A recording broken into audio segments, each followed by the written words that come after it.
Hey guys, in this video, I will be showing my process on how I do my UV mapping and texturing of the models I make. I will also be briefly showing you guys how I made the base mesh for this model, but this video would be focusing more on the UVs and texturing. You can skip to that part using the timestamps in the description. So without further ado, let's get into the process of making. I would just be showing you guys some of the cool techniques I developed, like here on the nose. Of course, first off, we have to apply the basic loop cuts for the face, so that we'll have an easier time shaping it. After shaping it, we now make the nose, which would be made from 2 vertical loop cuts on each side of the face. We then delete the faces where the extruded nose would be placed. I usually extrude the top edges of the deleted faces since it makes it much easier to measure and shape the nose that way. You can add more cuts on the extruded nose if you are going for a uniquely shaped nose. I usually just put the minimum cuts needed to make it look convincing enough.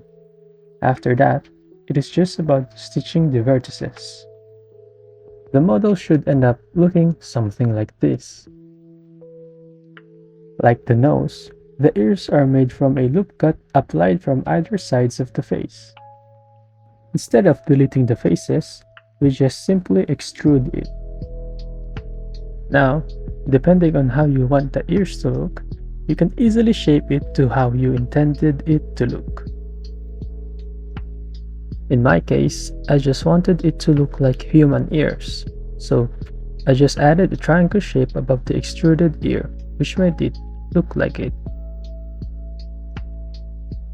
It ended up looking pretty decent in a lot of different angles. Now, this is optional, but here is how I added a thingy for the mouth. The process is pretty similar with how I made the nose. I just added this so that the mouth part wouldn't look too flat when viewed from the sides. The mouth should hopefully end up looking something like this. Like how I do all my low poly hair, it all comes from the face mesh, just slightly enlarged in all directions. I then deleted the faces where no hair would have to be modeled. Now, there aren't techniques here except practice. Sometimes, even a simple hairstyle can be difficult to translate into low poly, so my advice, just practice and make a lot of hair meshes. I spent a lot of hours just making sure that the face and hair meshes looks good. My design approach I give to my models is to always make sure that most of the details of the character are put to the upper portions of the model. It's tedious, but it makes the model look a lot better. Actually, one advice I have on making hair is to be not afraid to split meshes or use multiple meshes while making it. If the main hair mesh just doesn't cut it, then maybe adding an additional hair mesh would solve that problem. It took me more than 4 hours just to make sure that the hair and face are decent on their own. But after all that, the head model ended up looking this good. Now, aside from the head part, there aren't much interesting meshes I made after that. To cover most of the base mesh, here is a detailed turnaround of the completed mesh model. Onto the UV mapping. Let's first start by making the UV mappings for the face mesh. As you can see here, each color corresponds to the direction that the faces are facing. I recommend that you guys use this as a guide to know which faces should be together in the UV map. After selecting the similarly colored faces, click on the UV project from View just below the UV mapping window. This will make the UV maps for the selected faces, which then you can move around the window. I suggest to put it first on an empty space to know which faces you have already done the UV mapping. I also suggest to use your number pad to put the view to the designated direction. The way you organize your UV map can depend entirely on how you want it to. I just do my UV mappings this way since this is what I found that works for me. This process can be very tedious when done with a much more complex low poly model. However, don't be discouraged, since this method is very enjoyable when you make models that aren't as complex as mine. After finishing the UV mapping of the head mesh, I move all of it to the upper left corner of the texture file and apply just a base color for it. You can see that I am somewhat starting to put facial features on the model. I do this in order to see whether or not I have enough pixels for the face to work with. If I feel that it has enough, then I won't have to resize the UV maps. But if it felt that I needed more pixels, I then would select all the faces and drag the bottom right of the selection. Make sure to hold Alt simultaneously while dragging to make sure that you aren't changing the proportions of the UV maps. I then put the facial features back again to see if I like it this time. It's time to add the hair to the same texture file. To do this, select the hair mesh while in object mode, then right-click onto the texture file you want it to be included. In the pop-up bar, click on the Apply to Elements option. Then you would see the UV maps of the hair in the UV window. Then all you have to do next is the same with the face mesh. Select the faces you want to put together, then click on UV Project from View. That would be pretty much the process for the rest of the meshes. So I'll let the video play and just speed it up a bit more so that this video won't be an hour and a half long.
One thing I discovered while making this model was being able to snap the vertices of the UV maps onto the pixels of the texture file. To do this, make sure that you have selected the mesh first. Then, in face mode, right-click onto the UV map, then in the middle of the pop-up bar, click on the Snap UV to Pixels. This will make the vertices stick to the pixel grid that the texture file has. I found out about this when I was having trouble figuring out how I would be able to make the texture process for the straps much easier. This UV snapping was really helpful, as you can see that I was able to align the UV maps and have the strap have a seamless texture. I did have belts to be UV mapped later in the model, but I was able to map it much quicker thanks to that feature.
I think texturing is easier than doing UV mapping, since though it is still tedious, it's more relaxing to see your model slowly look like what you had in mind. One of the things that helped me speed up my coloring process was a plugin I used to generate a palette from a color. It's called Color Gradient Generator, which was made by Iwan Howell, which is available in the plugin store in Blockbench. It's a pretty rad plugin since I myself was never really great with choosing the colors to use, so this helps me a lot. Here, you can see me use a tad different shade for the eyelashes. I found out that this makes the eyes of the model look more natural and less drawn. It also sort of gives the eyes a bit more depth to it. Usually, for any colors I used for the model, I only use 3 to 4 variants of it. The limitations help me think more creative with which colors and shades of it to mix and match with the other colors. It also helps lessen the chances of muddying the colors with too much variety.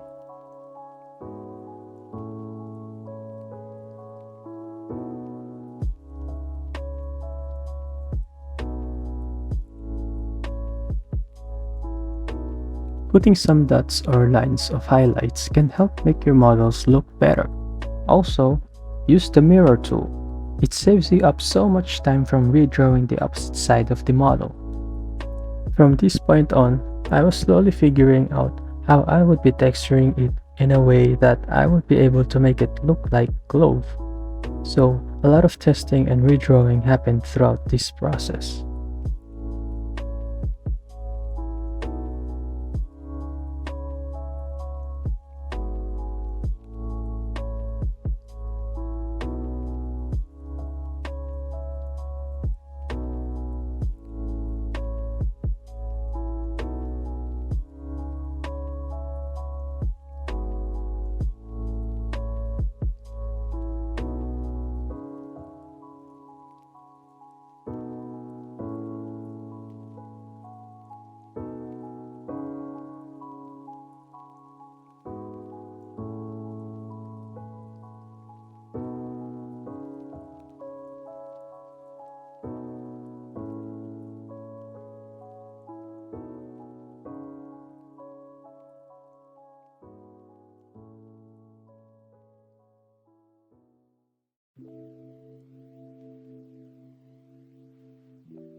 At first, I thought that I would have a big problem with doing the hair.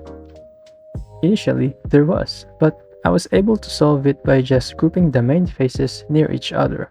You would see it later on the video. And then I just made a simple gradient on the texture window. There wasn't much that I did to make the hair look that nice, so I would just let the video speak for itself.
Since I was able to fix the UV mapping for the straps earlier, I was just able to simply draw the texture and have it look proper on the model without having any weird wobbling faces that I didn't like. I also did the same thing on the belts, which you guys would see later on.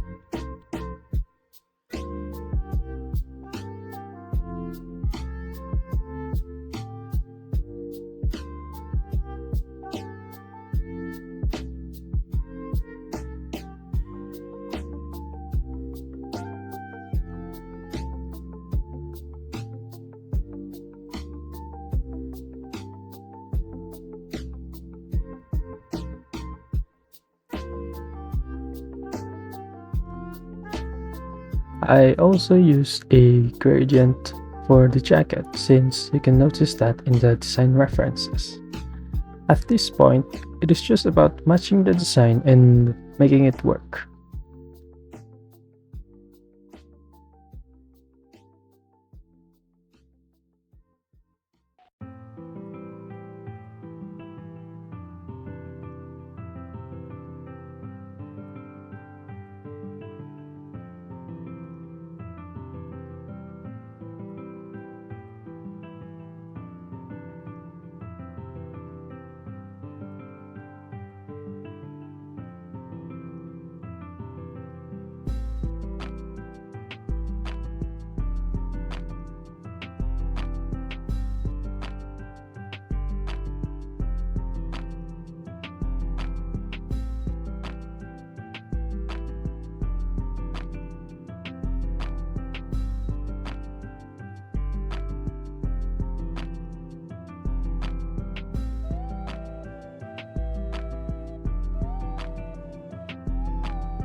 Alright, the video is about to finish.